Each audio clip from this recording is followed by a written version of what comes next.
साथियों, आज की ये प्रेस कॉन्फ्रेंस जैसे कि आप बखूबी जानते हैं कि पिछले दिनों बहुत सी पोर्टल्स पे बहुत ये खबरें चल रही थी कि जनाब अमित शाह साहब ने मरकज़ी वज़ीर जो अंदरूनी मामलों के हैं उन्होंने कोई आश्वासन दिया है। खुद तो उनका आश्वासन कहीं सामने आया नहीं, लेकिन चंद लोग कह रहे हैं जो एक फेक आइडेंटिटी बना के खुद को पहाड़ी कहते हैं और मांग करते हैं कि पहाड़ियों को शेड्यूल ट्राइब का स्टेटस दिया जाए।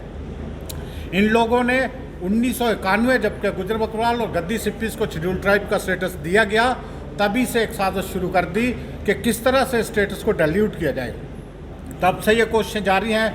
बहुत से कमेटीज़, बहुत से कमीशंस ने इनका जो केस था वो रिजेक्ट कर दिया कि ये किसी भी तरीके से शेड्यूल ट्राइब के हकदार नहीं है, लिहाजा इनको शेड्यूल ट्राइब नहीं दिया जा सकता। ये पहले कहते थे हम ज़बान बोलते हैं पहाड़ी, तो कॉन्स्टिट्यूशन में है कि ज़बान के आधार पे, ज़ुबान की बुनियाद पे किसी को भी शेड्यूल ट्राइब नहीं दिया जा सकता।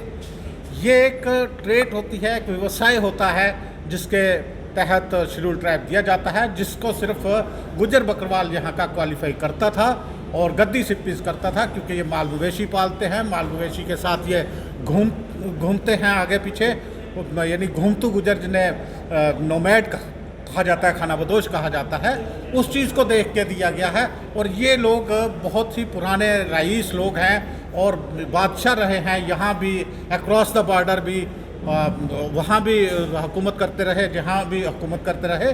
तो ये अब गुजरों के, खासकर गुजर बकरवाल के स्टेटस को डाइल्यूट करने के लिए इस किस्म के स्टेटमेंट्स देते हैं, इस किस्म के वफद बना के कभी दिल्ली में जाते हैं, कभी यहाँ, कभी कहीं, सिर्फ गुमराह करने के लिए, क्योंकि इन्हें मालूम है कि हिंदुस्तान के जो लीडर हैं, जो इस यानी जब भी रहे, उनको इतनी नॉलेज नहीं है जम्मू कश्मीर के बारे में जितनी के यहाँ के लोगों को है। इसलिए उनको गुमराह करके ये कहते हैं कि हमें शेड्यूल ट्राइब दिया जाए, और फिर दूसरी तरह से गुमराह करना चाहते हैं कि जनाब हम आपका वोट बैंक बन के रहेंगे, जबकि ये भी मुझे नहीं लगता कभी मुमकिन नहीं हो सकता। और अगर गुमराही में कोई सरकार करती है, गलत फैसला लेती है, तो जम्मू कश्मीर का गुजर बकरवाल, गद्दी सिप्पीज़ ये ना सिर्फ सड़कों पे, पार्लियामेंट के अंदर, सुप्रीम कोर्ट के अंदर ये लड़ाई लड़ेगा। इतनी जल्दी अपने हक को ये छोड़ने वाला नहीं है। ये बात वाज़ा तौर पे मैं बता देना चाहता हूँ। मैं एक चीज़ और इसमें ऐड करना चाहता हूँ। यहाँ तक रिजर्वेशन का ताल्लुक है, ये जो ट्विन डिस्ट्रिक्ट्स हैं, हमारे बॉर्डर डिस्ट्रिक्ट्स हैं, पूंछ राजौरी, इनको पहले ही 39% रिजर्वेशन है। इनको एक्चुअल लाइन ऑफ कंट्रोल की रिजर्वेशन है, ALC, अदर बैकवर्ड क्लासेस की रिजर्वेशन है, इकनॉमिकली वीकर सेक्शन की रिजर्वेशन है, बॉर्डर एरिया की रिजर्वेशन है। तो 4% इनको पहाड़ी स्पीकिंग की रिजर्वेशन है। तो what else they want, 39% reservation से ऑलरेडी ले रहे हैं। अगर ये यही देखते हैं कि हमारा पहाड़ी एरिया है, तो फिर तो entire Jammu and Kashmir state ही पहाड़ी है। आपका आधा मोर देन 50% जो जम्मू डिस्ट्रिक्ट है ये भी पहाड़ी है, आपका कठुआ डिस्ट्रिक्ट पहाड़ी है, उधमपुर डिस्ट्रिक्ट सारा पहाड़ी है, कश्मीर के अंदर भी आपका पूरा जो बारामूला है, उड़ी है, करनाका एरिया है, सारा पहाड़ी है। तो फिर तो ये इंटायर स्टेट को ही शेड्यूल ट्राइब डिक्लेयर कर देना। एक ही मतलब आप एक ट्विन डिस्ट्रिक्ट्स को ले रहे हैं, और मैं सोचता हूँ कि ये एक बहुत बड़ी प्लानिंग है।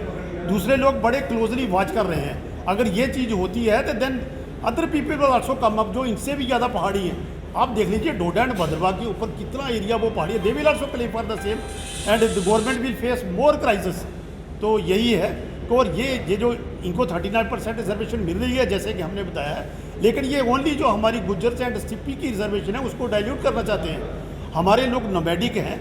अब राइट फ्रॉम लखनपुर से लेके हमारे लोग जोग्राफिकली आइसोलेटेड हैं, हमारे लोग इकोनॉमिकली बैकवर्ड हैं, इनके डिफरेंट ट्रेड्स हैं। तो इसलिए ये डिज़र्व, और किसी भी कमीशन ने इनको इसके लिए रिकमेंड नहीं किया।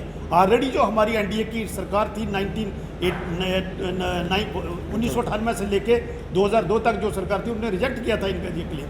तो आई डोंट थिंक कि ये तो एक बहुत बड़ा खिलवाड़ हो जाएगा कि तब तो किसी को भी शेड्यूल ट्राइब दे दो। दिस इज हमारे कॉन्स्टिट्यूशन के साथ खिलवाड़ है।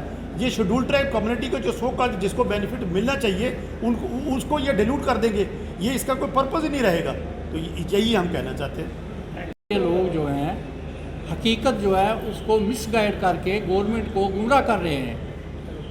हम ये कहते हैं कि गवर्नमेंट ऑफ इंडिया को अगर इनका कोई डेपुटेशन जाता है, अगर गवर्नमेंट ऑफ इंडिया सीरियस है, तो एक सर्वे कराया जाए ऑल इंडिया बेस पर, और जम्मू कश्मीर में देखा जाए आज़ादी से लेके 1141 से लेके आज तक हुकूमत में ये रहे हैं, बरसदे अक़दार रहे हैं। इनके जितने ऑफिसर, जितने राजे महाराजे हैं, सबको हाईलाइट किया जाए और हमेशा ये लोग जो है इलाइट पास करे हैं। आज गुज्जर जो है वो गुज्जर नौकर रहा, भैंसे चराता है, एक जगह से दूसरी जगह जाता है, घर नहीं है, ठिकाना नहीं है। आज उनके हकूक़ को ये